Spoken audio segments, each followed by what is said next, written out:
এমন একটা দ্বীপে আছি যেখানে শুধু সাপেদের রাজত্ব, কিন্তু আমি এর থেকেও ভয়ঙ্কর জায়গায় যাব, যেমন বরফে ঢাকা একটা খাড়া পাহাড়ে উঠবো। আমি পড়ে যাবো, আমাকে নামাও নামাও। এমন একটা রাস্তায় গাড়ি চালাবো যেখানে প্রচুর মানুষ মারা গেছে। আমরা মৃত্যু থেকে আর 7 ইঞ্চি দূরে আছি। ভয়ঙ্কর শার্কদের সাথে কেজ ছাড়াই সুইমিং করব এবং আরো অনেক কিছু। আর শুরু করব এই কেজ থেকে, একটা আফ্রিকান সাফারির মাঝখানে যেখানে অনেক সিংহ, চিতা, হিপো এবং আরো অনেক প্রজাতি যেগুলো আমাদেরকে মেরে দিতে পারে। আমরা এটা কেন করছি? কারণ আমরা পৃথিবীর সব থেকে ভয়ানক 5টা জায়গায় যাব। আমি একটা সিংহ দেখতে পেয়েছি। ও মাই গড, এটা আমরা কেন করছি? আর যাতে সিংহরা আমাদের কাছাকাছি আসে তাই আমি অনেক মাংস এনেছি। এবং কেজের চারপাশেও ঝুলিয়ে দেব। ভাই আমরা বেঁচে ফিরবো তো? কিন্তু আসলে যে কারণে এই জায়গাটা বেশি ভয়ঙ্কর সেটা হলো সূর্য ডুবে যাবার পরে আমরা দেখতে পাই না, কিন্তু ওরা দেখতে পায়। জিমি, ওদিকে দুটো সিংহ রয়েছে। এই শব্দটা তো কণ্ঠারের মতো লাগছে। না, এটা বিশাল ভাই। সবকিছু রাতে বেরোয় কেন? ভাই, আমাদের সিংহটা পুরো ঘিরে ধরেছে। আমাদের থেকে মাত্র 20 ফুট দূরে রয়েছে ওরা।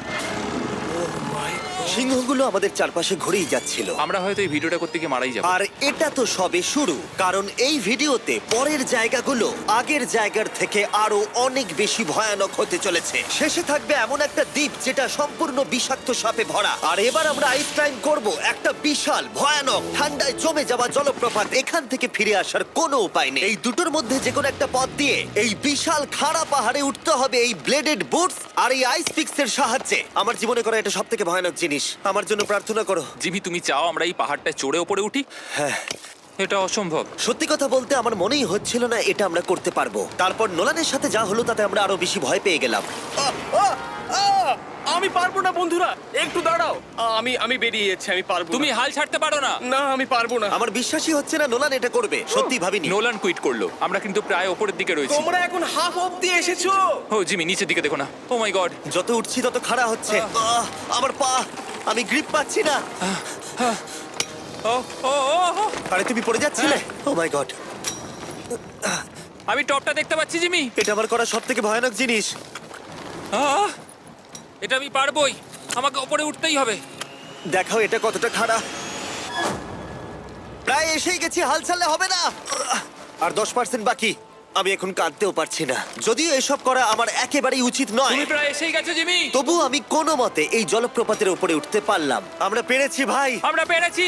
আহ, কিন্তু আমার মনে হয় নোলান একদম ঠিক করেছে। কিন্তু এবার আমরা দেখবো নোলান লিস্টের 3rd প্লেসে গিয়ে কি করে, যেটা অবস্থিত বলিভিয়ায়। সেখানকার ডেথ রোডে আমরা ড্রাইভ করব। আর এখন আমরা রয়েছি পৃথিবীর সব থেকে বিপজ্জনক রাস্তায়। এই জায়গাটা যে কোনো স্কাই স্ক্রিপারের থেকে অনেক বড়। আমি বুঝতে পারছি না আমরা কেন এখানে এলাম। মিথ্যে বলছি না, এই রাস্তায় অনেকজন মারা যাওয়ার কারণে এই রাস্তাটা এক যুগ আগেই বন্ধ করে দেওয়া হয়েছিল। এই রাস্তায় গড়ে প্রতি বছর 300 জন মারা যেত, কিন্তু আমাদের কাছে গভর্নমেন্ট পারমিশন রয়েছে, তাই আমরা এই রাস্তা দিয়ে যেতে পারি। পারমিশন না পেলে খুব ভালো হতো। চিন্তা করো না, কিচ্ছু হবে না, না। আমার তো চিন্তা হচ্ছে। এবার বুঝতে পারছি কেন ডেথ রোড বলে। কিন্তু তুমি এমন চালাচ্ছ জানো এটা খুব সাধারণ রোড। ও। দেখো তোমার জীবন আমার হাতে রয়েছে, তাই তুমি এরকম না, বলো তোমার জীবন আমার হাতে রয়েছে। দেখো স্টিয়ারিংটা মনে হচ্ছে কেঁপে চেয়ারের উঠলো। থেকে হাত সরিও না। আমরা এখন মৃত্যু থেকে মাত্র 7 ইঞ্চি দূরে আছি। আমরা খাদের খুব কাছে রয়েছি। সাবধানে সাবধানে সাবধানে। বলছো, এটা কি ও মাই flash করছে? গড, আমার লাইফ ফ্ল্যাশ করছে, ফ্ল্যাশ করেই যাচ্ছে আচ্ছা, বারবার। এই জায়গাটা কিন্তু খুব সাবধানে চালিও। Oh my God! দেখো ওই জায়গাটা টায়ার কিন্তু মাটিতে থাকবে না, দেখতে পাচ্ছো? হ্যাঁ, সেটা আমি দেখতে পাচ্ছি। ও মাই গড, দেখো খাদটা Oh, কতটা দাঁড়াও। গভীর। নোলান, তুমি কি একটু গাইড করতে পারবে? অবশ্যই, গাড়ি থেকে নামতে পারলে খুবই খুশি হব। ও দেখো পড়ে যেও না ভাই। এটা কি? একবার দেখো খাতটা কতটা গভীর। সত্যি অনেক গভীর। এখান থেকে একটা হ্যাঁ, ওয়াটার এখান থেকে আমাকে বার করো। ঠিক আছে। এটা তো পাগলামো ভাই। আমাদের গাড়িটা খাদের একেবারে কিনারায়। গাড়ির চাকা এই গভীর খাদের একদম পাশ দিয়ে যাচ্ছে। এটা পাগলামো। সাবধানে, এই জায়গাটা ঢালও রয়েছে আর খুব স্লিপও আছে। এগিয়ে এসো। নোলান, তুমি একেবারেই ডিরেকশন দিতে পারো না। আসলে আমি এখন চেষ্টা করছি গাড়ি থেকে বাইরে থাকার। অত ভালো ডিরেকশন আমি দিতে পারি না। তুমি ভিতরে ঢুকে পারো, কিচ্ছু পারছো না তুমি। ঠিক আছে। তাড়াতাড়ি বসো, এবার আমি স্পিড তুলবো। নোলান, তুমি কি জানো এই রাইডে কি করলে বেশি মজা হবে? কি? আমাদের brand new festival creamy peanut butter cup খেলে। ও, আমি ভাবলাম তুমি বলবে গাড়ি আসতে চালালে। না, ও মাই ফগ গড। অনেকটাই বেড়ে যাচ্ছে, সামনে ঠিকঠাক দেখা যাচ্ছে না। রাস্তার বেশ কিছু অংশ একেবারেই সাধারণ, কিন্তু বলিভিয়াতে ওয়েদার খুব তাড়াতাড়ি চেঞ্জ হবার কারণে হঠাৎ প্রচুর কুয়াশা মৃত্যুদূত হিসেবে সামনে চলে আসে। আরে দাঁড়াও দাঁড়াও দাঁড়াও দাঁড়াও দাঁড়াও দাঁড়াও, আমরা ধারে চলে এসেছি। আমি ভালো করেছি তো? না, আর একটু হলে কিন্তু আমরা পড়ে যেতাম। খাদের খুব কাছে আছি। ঠিক আছে, তাহলে এদিক দিয়ে বের করি। ঠিক আছে। একটু দূর দিয়ে চলো। হ্যাঁ, আরে, ঠিক আছে। ওটা কিসের আওয়াজ হচ্ছে? আমরা অনেক কাছ দিয়ে যাচ্ছি। আমি ভাবলাম সবকিছু একসাথে মিক্স করি আর বের করি আমাদের নিজেদের ফেস্টিভ্যাল কাপ। এই কাপের সব থেকে ভালো জিনিস হলো আমরা পিনাট বাটার জার থেকে সরাসরি বের করে ইউজ করি। দেখো কতটা জ্যাব আছে, এটা দারুণ খেতে। এছাড়াও এর মধ্যে আমরা ফেস্টিভ্যালস চকলেট দিয়েছি। তোমরা হয়তো জানো না, ফেস্টিভ্যালস এর কৃষকদের আমরা যথেষ্ট পারিশ্রমিক দিই। আমরা ফেয়ার ট্রেড সার্টিফাইড বিন ব্যবহার করি। আমরা একেবারেই শিশু শ্রমিক সমর্থন করি না। ও মাই গড, এই তিনটে জিনিসই কোনো আমেরিকান চকলেট কোম্পানি করে না। নোলান, হ্যাঁ, এক যুগ তো কেটে গেছে, দেখে নাও ব্রিজটা ঠিকঠাক আছে কিনা। ঠিক আছে। আমি শিওর হতে চাই যে এটা ভেঙে পড়বে কিনা, কারণ আমি মরতে চাই না। নোলান, ব্রিজটা পরীক্ষা করো, সব ঠিক আছে? হ্যাঁ, ঠিক আছে। বিগ চকলেট তাদের কৃষকদের মজুরি কম দেয় আর শিশুদের দিয়ে কাজ করায়। শুধুমাত্র পশ্চিম আফ্রিকাতেই লক্ষ লক্ষ শিশু শ্রমিক রয়েছে যারা কোকো ফার্মে কাজ করে। তাই তোমাদের এটা খাওয়া উচিত শুধুমাত্র স্বাদে দারুণ বলেই নয়, বরং চকলেট ইন্ডাস্ট্রিকে একটা বার্তা দেওয়ার জন্য। তোমাদের কৃষকদের যথেষ্ট পারিশ্রমিক দাও আর শিশু শ্রমিক প্রতিকার করো।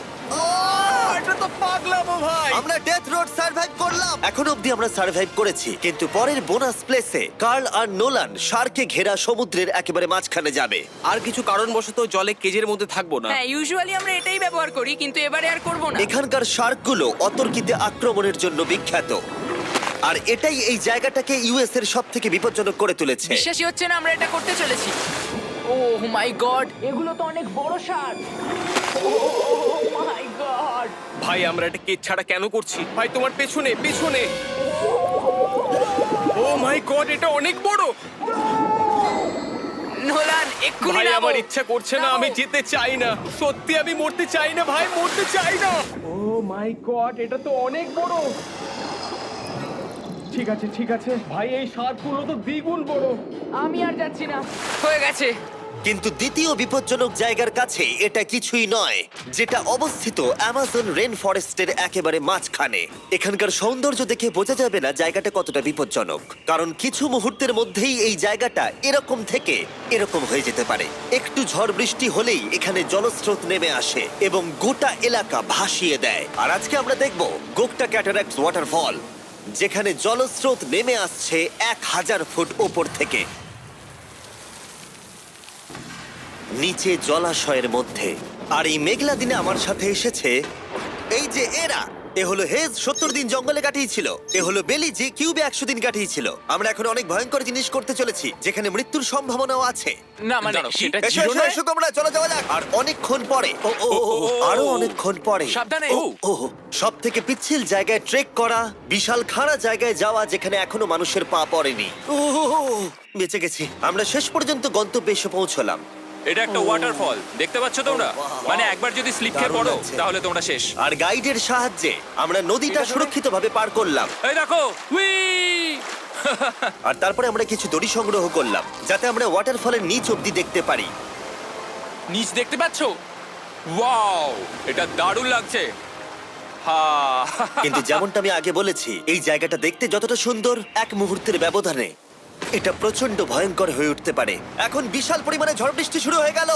এই জন্যই এটাকে পৃথিবীর সব থেকে ডেঞ্জারাস প্লেস বলা হয়। এই ওয়াটারফলটা এখন আস্তে আস্তে অনেকটা ছড়িয়ে যাবে, অনেকটা জল বেড়ে যাবে, সবকিছু ভাসিয়ে দেবে। এখানে এখন জল অনেক বেড়ে যাবে আর আমাদের বেরোতে হবে। আমরা কি রোপগুলো ব্যবহার করে ওয়াটারফলের পাশ দিয়ে নিচে নামবো? না, একদমই নয়, এটা খুবই বাজে আইডিয়া জিম। আমরা এখন জঙ্গলের মাঝে ফেসে গেছি, এটা তো বাজে ব্যাপার।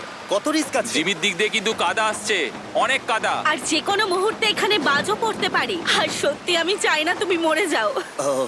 তাই আমাদের ইউটিউব ভিডিও এমার্জেন্সি অপারেশনে বদলে গেল। একটাই উপায় আমরা বেরোতে পারবো, একই পিচ্ছিল এবং খাড়া পথ দিয়ে আমাদের ফিরতে হবে। আর কিছুক্ষণ বৃষ্টি হলে এই জলস্রোত সবকিছু ভাসিয়ে দেবে। তোমরা দেখতে পাচ্ছ জলের পরিমাণ অনেকটা বেড়ে গেছে, আমাদের রাস্তাও ব্লক হয়ে গেছে। আমাদের এই দড়ির সাহায্যে বেরোতে হবে, অনেকটা সময় লাগছে। তোমাদের মনে আছে যখন আমি এই নদীটা পার করছিলাম আর হাসছিলাম? হুই! এখন আর একদম হাসি পাচ্ছে না।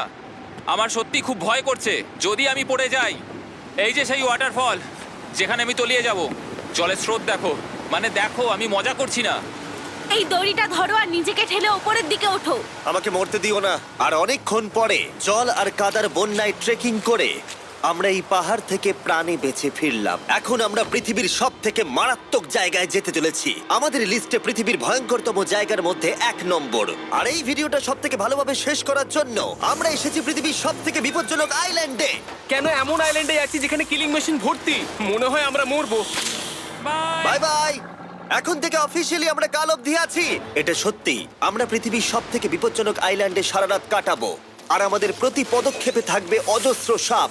শুধুমাত্র স্পেশালাইজড পোশাক আমাদের বাঁচাবে এই সমস্ত ভয়াবহ বিষধর সাপের হাত থেকে। যে কোনো জায়গায় সাপ থাকতে পারে, তাই না? হ্যাঁ, জিমি, কি হবে যদি কোনো সাপ আমাদেরকে কামড়ে দেয়? বেসিক্যালি যেই বিষ তোমাদের রক্তে এসে মিশবে, তোমাদের স্কিনের কালার চেঞ্জ হয়ে যাবে আর 1 ঘন্টার মধ্যে তোমরা মারা যাবে। এটা খুবই ভয়ের বিষয় যে আমি যে কোনো সেকেন্ডে মরে যেতে পারি। এটা পাগলামো ভাই। গোটা আইল্যান্ডটা কিলিং মেশিন দিয়ে ভর্তি। এটা কিন্তু দারুণ ব্যাপার। ওপর থেকে কিন্তু দারুণ লাগছে জায়গাটা। তুমি এখান থেকে পড়ে গেলে কিন্তু মরে যাবে। হ্যাঁ, সেটা আমি সবাই জানি। খুব সতর্ক থেকো। তোমরা হয়তো ভাববে স্নেক আইল্যান্ড নাম বলে এখানে হাজার হাজার সাপ ওপেন ঘুরে বেড়াবে, কিন্তু মাটিতে বসবাসকারী প্রাণীদের সাপগুলো মারার পরে ওরা এখন গাছের পাখিদের শিকার করে, কারণ এখন ওরাই একমাত্র জীবিত শিকার। এখন আমরা অফিসিয়ালি জঙ্গলে প্রবেশ করছি। যে কোনো মুহূর্তে সাপ গাছ থেকে লাফ দিয়ে আমাদেরকে কামড়াতে পারে। এতক্ষণ পায়ের চিন্তা করছিলাম, এখন তো গাছ থেকে সাপ পড়ারও আশঙ্কা রয়েছে। এটা পাগলামো ভাই। ও ও ও, এখানে একটা আছে, আমার মুখের সামনে ছিল। এই সমস্ত সাপেদের ধরে বিজ্ঞানীরা তাদের বিষ বের করবে, আর সেটা দিয়ে তারা অ্যান্টি ভেনাম তৈরি করবে। দাঁড়া, ওটা বিষধর। হ্যাঁ তার মানে ওটা আমায় কামড়ালে আমি মরে যাব। হ্যাঁ, ও, ও, ও, ও, ও! ভালো করে কিন্তু ধরে রাখবে। এটা একটা বাচ্চা। ও না না, এ তো হারিয়ে গেল। তুমি এটাকে ফেলে দিলে। না, পালিয়ে গেল। এটা পালিয়ে গেল। কিন্তু তুমি, মানুষটা সাপটাকে এমন ভাবে ফেললো যেন আমি আমার ফোন ফেলেছি। যত আমরা জঙ্গলের গভীরে ঢুকছি, ঝোপঝাড়গুলো খুব ঘন, আমি আমার সামনে 2 ফুটও দেখতে পারছি না। যে কোনো জায়গায় সাপ থাকতে পারে। আরো বেশি সাপ দেখতে পাচ্ছি। এখানে ও, একটা ও, ও, আর ওখানে একটা। এবার কিন্তু ছাড়বে না, ঠিক আছে? ঠিক আছে। তাড়াতাড়ি ভিতরে ঢুকিয়ে দাও। এই সাপের বিষ কতজন মানুষের জীবন বাঁচাতে পারে? প্রায় 1000 জনের। ও, এটা তো অসাধারণ। সারা বিশ্বের যত অ্যান্টিভেনম পাওয়া যায় তার 90% ব্রাজিল থেকেই পাওয়া যায়। তার মানে হলো যতগুলো সাপ আমরা ধরবো তত হাজার মানুষের জীবন বাঁচবে। জিমি, ওখানে আরেকটা সাপ রয়েছে। ও মাই গড, এটা তো বিশাল। আমরা অনেক খুঁজে পাচ্ছি, ওরা বাইরের দিকে তাই আসছে। দিনের বাকিটা সময় আমরা এই বিষাক্ত সাপগুলোকে ধরতে সাহায্য করলাম। এমনকি আমরা বিজ্ঞানীদের রিসার্চেও সাহায্য করলাম। দেখো, এই সাপটা মাটি থেকে 15 ফুট উপরে রয়েছে, আর সায়েন্টিস্টরা আমাদের গাছটাকে নাড়াতে বললো যাতে এটা নিচে পড়ে যায়।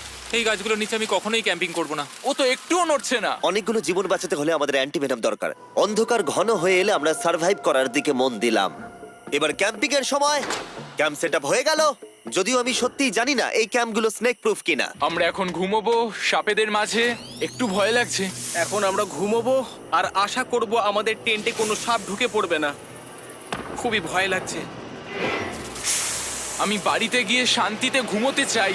তাই আমাদের মনে একটাই চিন্তা ঘুরপাক খাচ্ছিল, যত তাড়াতাড়ি সম্ভব এখান থেকে বেরোতে হবে। আমি শুধু বাড়ি যেতে চাই। একটা বিশাল আইস মাউন্টেনে ওঠা থেকে শুরু করে এমন রাস্তায় ড্রাইভ করা যেখান থেকে 1000 ফুট নিচে পড়ে যাবার সম্ভাবনা আছে, শার্কে ঘেরা সমুদ্রের মাঝে সাঁতার কাটা কোনো কেদ ছাড়াই, এবং সবার শেষে আমরা স্নেক আইল্যান্ড সার্ভাইভ করেছি এবং কেউ মরেনি। দেখার জন্য ধন্যবাদ। তোমরা আমার ব্র্যান্ড নিউ ফেস্টিভ্যাল